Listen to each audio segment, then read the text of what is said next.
My word of the year for 2022 is progress. In 1 Timothy, Paul told him, pour yourself into some things so people can see your progress. The reason I want to talk about it is, or focus on it, is because sometimes when you get older, you think, I've learned enough, I've done enough, I don't need to grow anymore. Well, that's just silly. We all need to grow more. None of us have arrived. And so I want to consider progress. First, let me tell a quick story about the worst business decision in American history. In 1876, Alexander Graham Bell and his father-in-law were willing to sell their company, their patents to the telephone for $100,000 because they needed money. They offered it to Western Union, and Western Union turned it down. They said is idiotic on the face of it that everybody would want a telephone. Nobody needs that when they can just go to the telegraph office and send a message written. And so they turned it down, and you ask yourself, why would they turn down the worst decision they could ever make? Because they were doing well.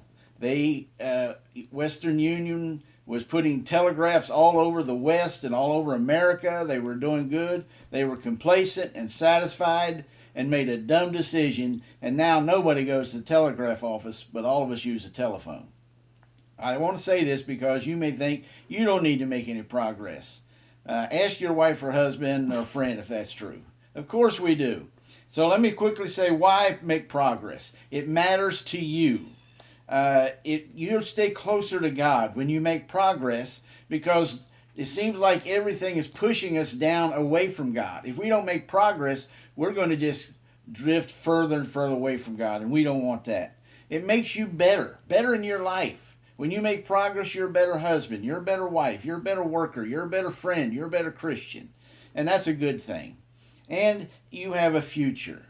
I don't know how long our future is on this earth, but I know we all have a future. If we're Christians, it says you have promise of good things in this life and in the life to come when you grow.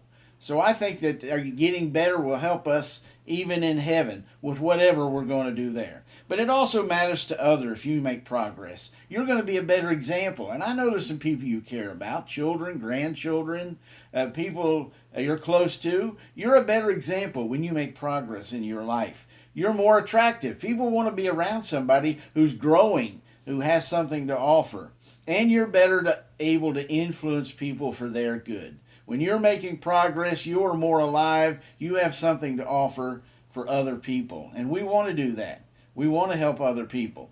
So I hope you'll think about progress in the new year.